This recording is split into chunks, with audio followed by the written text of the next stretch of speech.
Hello, and welcome to our 2026-2027 FAFSA walkthrough guide. In this video, we will be completing the 2026-2027 FAFSA as a dependent student with contributors and as an independent student. Before you start your FAFSA application, it's always good practice to create your FSA ID in advance. Once you're ready to start your FAFSA, head on over to studentaid.gov and click on Start New Form. If you haven't signed in with your FSA ID yet, you'll be prompted to do so, but if you're already signed in, once you click on New Form, you'll then select your role. So let's go ahead and click on Student and we can get started. First, you'll be shown a series of videos that explain the FAFSA and the FAFSA process. You could watch these videos for more information, however, you are not required. So when you're ready, you can click the blue Continue button in the lower right-hand corner. Once you're done with each of the videos, you can go ahead and click on the Start FAFSA Form button, and it will take you to the Student Identity Information page. This information is taken from your FSA ID, so go ahead and confirm it's accurate, and then click Continue. Next, you have the student state of residence page. Go ahead and enter the state in which you are currently residing, and then enter in the date in which you became a resident of that state. If you were born there, just enter your birth date, or if you moved there, you go ahead and enter in when you moved. After that, we can click Continue and continue on to the Provide Consent and Approval page. You'll need to provide consent and approval to have your information imported from the IRS for your FAFSA form. So you can go ahead and read through this information. It is a long page, so you will have to scroll down a few times. But once you've read through everything, you can scroll all the way down to the bottom. They do have some more information for frequently asked questions, but once you're ready, you go ahead and click approve. It will securely import your information. It takes just a quick second and then you can continue on. Next, we have the student personal circumstances section. First, it asks for the student current marital status. Do remember that this is asking about you, the student, and it is asking about your marital status the day in which you are completing the FAFSA application. So enter your marital status and click continue. Next, it asks you for your student college or career plans beginning with the 26-27 school year. So first, select your year in school when you begin the 26-27 school year. If you're in high school, you'll be a first-year freshman. Do make sure you don't accidentally select master's, doctorate, or graduate certificate unless that does apply to you because it will limit your federal financial aid opportunities. And then for that second question, when the student begins the 2026-2027 school year, will you already have your first bachelor's degree? If you won't already have a degree, make sure you do select no and you can continue on. Selecting yes will limit your federal financial aid opportunities, so don't select yes unless you will already have a bachelor's degree.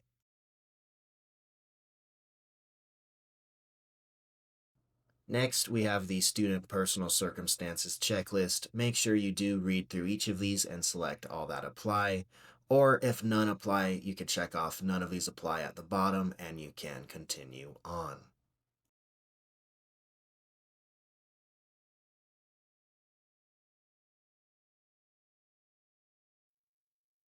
Next is the student homelessness question. If you were experiencing what could be considered homelessness, you can select yes, otherwise select no and continue on. And then we have the student unusual circumstances question. If unusual circumstances are preventing you, the student, from contacting your parents, or if contacting your parents would pose a risk, you can select yes, otherwise select no and then continue on. And then if you are a dependent student, you do have the option to apply for a direct unsubsidized loan only. We do want to have you select no, so that way you can be considered for more than just an unsubsidized loan. That brings us to the student demographics section. We can go ahead and get started. This is a bit earlier in the application than past years, but first it asks for the student sex. Do keep in mind that none of these questions affect aid eligibility, so do select what best represents you. After that is the student race and ethnicity question, so we can go ahead and check that off and continue.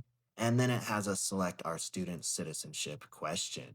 Next, it asks us for our parent education status, so we could enter whether or not one or both parents went to college. Once again, that doesn't affect anything. And then we do have the parent killed in line of duty question, so if that does apply to you, you can select yes. After that, it asks us for our high school completion status when we begin the year, so you can select that off. And then it does have us search for our high school information. So make sure you enter the state and the city. You can search just based off of that, or if you want to enter the high school name, enter that as well. If you're not able to find your high school, you could always enter that information manually and then confirm it on the next page, and we can continue on to our finances. Now, although the majority of your financial information is automatically imported from the IRS, there are a few questions you'll have to answer. Do refer back to your 2024 tax returns as needed. If the question does not apply to you or the answer is zero, you can go ahead and just enter in a zero in the box and continue on. You can't leave it blank. So, again, if it doesn't apply to you or if the answer is zero, go ahead and just enter zero and continue on. Next, it asks for information regarding your assets. Once again, if the answer is zero, you can just enter in a zero, but you do have to enter in something. It cannot be blank. So answer about your cash, your savings, your checking, the net worth of your investments, and then the net worth of your businesses, and then hit continue once again. Next is where you'll enter in the information for the schools that you want to have your FAFSA sent to. You could add up to 20 schools, but you don't have to add them all at once. You could search by school or enter in the federal school code. So for NMSU, let's go ahead and enter in 002657 and hit search. This is just a demo, so the correct schools aren't showing up. But once you find your school, go ahead and click select, and then you can continue on. Like I said, you could add up to 20 schools. It doesn't just have to be schools you've already applied or been accepted to. It can just be schools you are interested in. You do have to add at least one school to continue your application, but you could always come back at any time and add more schools to your application. Once you're ready, let's go ahead and click continue. Now, if you are a dependent student, you will be required to invite a parent or a contributor. This has been made a lot quicker and a lot easier compared to last year's. All you need to invite your parent or your contributor is an email address. You no longer need their date of birth, first name, last name, social. You just need their email address. So go ahead and type in their email address. Do confirm it is accurate and correct, and then you can send that invite. There are a few other ways to send the invite as well. You can get a link, which you can email or text to them. All they'll need to do is click the link, or you can send them the code you receive as well. They'll just go to fafsa.gov/invite and they'll enter that code. So there's three different ways for them to accept your invite, either through the email, the link, or by entering the code. But once you do that, we can hit continue. Here we'll be able to review our FAFSA responses. We could review what we've entered by clicking the drop down. If we need to change anything, we could click the blue link and it will take us back to that section. We could also review the contributor invite, make sure it's been sent, review the email address, and then when we're ready, hit continue. This will take us to the sign and complete page. We'll need to review this information, and then once we're ready, we could scroll down, check off the box, and then sign the student section. That finishes the student part of the FAFSA application. If you're a dependent student and if you sent that contributor invite, next your parent or your contributor will need to do their section. Parents or contributors who have been invited to a FAFSA application will receive an email that looks something like this. When they're ready, they could click Accept Invitation and then they could sign in to their FSA ID. After they sign in, they'll be prompted to enter the invitation code. If they click the link in the email, it will be auto-filled, so they can just click Submit, and then they could click Accept when they are ready to get started. Now, the parent or contributor part of the FAFSA application is extremely similar to the student part. First, you have some frequently asked questions. You could read through that if you'd like more information. or click continue, and then it will show you the same videos that it showed on the student side. If you'd like more information, you could watch through these videos, however, you are not required. So when you're ready, you can click continue through each page. Once you've gone through each of the pages with the videos, you can go ahead and click on the Start FAFSA Form button. This first page will be your personal information. This will be automatically taken from your FSA ID. So confirm the information is correct, and then you can click continue. Next, you need to provide consent and approval to have your information automatically imported from the IRS. So make sure you scroll all the way down to the bottom of this page, click approve. It takes a quick second to securely import your information, but once that is done, you can click continue and proceed with the application.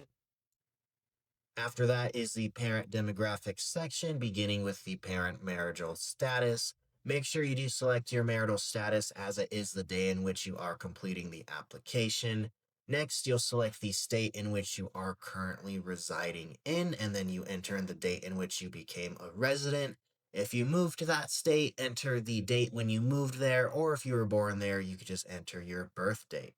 After that is the parent finance section. The first page asks you for any federal benefits you have received. So look through the checklist. If you are receiving any of these, you can go ahead and check them off.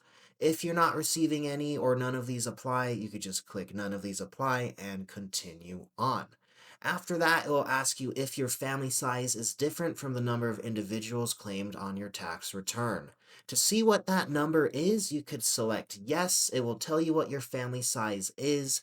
If your family size is different, you could enter in the number of additional children or other dependents to adjust the number. Or if that number is correct, select no and continue on. Then you need to enter in the number in college. So never include yourself, never include the student's parents, but always do include the student. So if you only have one in college, just enter in a one and continue on. Next, it asks you for a few questions from your 2024 tax returns. If the answer is zero or if it doesn't apply to you, enter in a zero and continue on. After that, if you are receiving annual child support, you could enter in that number. If not, once again, enter in zeros. Same thing, enter in a zero or enter in the number that best applies and then continue on. If you are married, you will be prompted to invite your spouse. It is very easy. All you need to do is enter in their email address, and then you can send them an invite. But if you are married, your spouse will need to do a FAFSA application as well as a contributor if you file your taxes separately. So make sure you do send them that invitation, and then you're able to review your FAFSA responses. You could check to see what you've entered, make changes if needed, or you can continue on. Make sure you do scroll down, check off that box, and you can sign and submit the FAFSA. If you're waiting on a spouse, they will need to do their section as well, or if it's just you, that will complete your student's FAFSA application. If a contributor's spouse gets invited, they'll receive an email that looks something like this. All they have to do is accept the invitation, sign into their account, accept the invite once more, and then it's the exact same process. Make sure their personal information is correct, then they need to provide consent and approval. As always, it takes a quick second to securely import their information, but once that's done, they can continue on. It will ask them the exact same financial information. They can review their answers, and then they'll need to sign and submit. After both parents have done this, the student's FAFSA will be complete and they will see the congratulations screen. Completing your FAFSA as an independent student is also quick and easy. Head on over to studentaid.gov and select Start New Form. We'll select Student on the roll screen and hit Continue. It will show you a couple videos with more information. You could watch them if you'd like, or you could click Continue and start your FAFSA form. The first page will have information taken from your FSA ID, so you could click Continue. Next, enter the state of residence and when you became a resident, either when you moved there or when you were born there, and then proceed to the provide consent and approval page. Make sure you scroll all the way down, select approve. This will allow your information to be automatically and securely imported from the IRS. Once that's done, click continue and we'll proceed on to the personal circumstances questions. Enter your current marital status as of the day in which you are completing the FAFSA application. If you are married, you will need to invite a spouse, but if you're single, it will be just for you. Next, enter your college or career plans. First, enter your year in school and then whether or not you already have a bachelor's degree. And then review the student personal circumstances checklist. Check off any that apply. If none apply, select none apply, continue on. Review the homelessness question, answer accurately, and then you can continue once more. It'll show you your dependency status, and then you'll continue to the biographical information.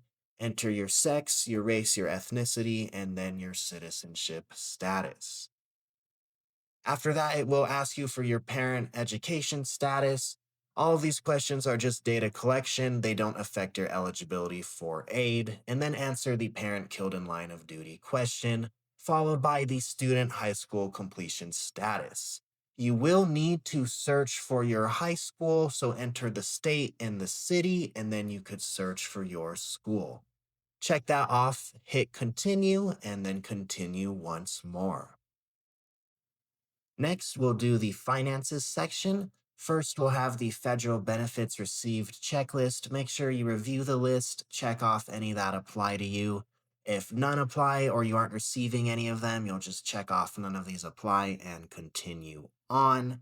After that, you'll be asked your family size, whether or not it's different than what you report on your taxes. To see what that number is, select yes. It will show you the number. If you need to adjust your family size, you could enter it in the box or just select no and continue on. Then it will ask you for the number in college. If it's just you, no one else in your family, then you'll just enter a 1 and continue on.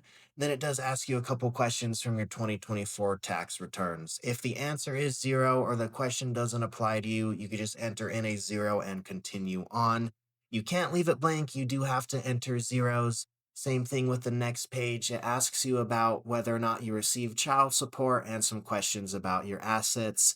Answer to the best of your ability, answer accurately, but if the answer is 0, enter a 0 and move on.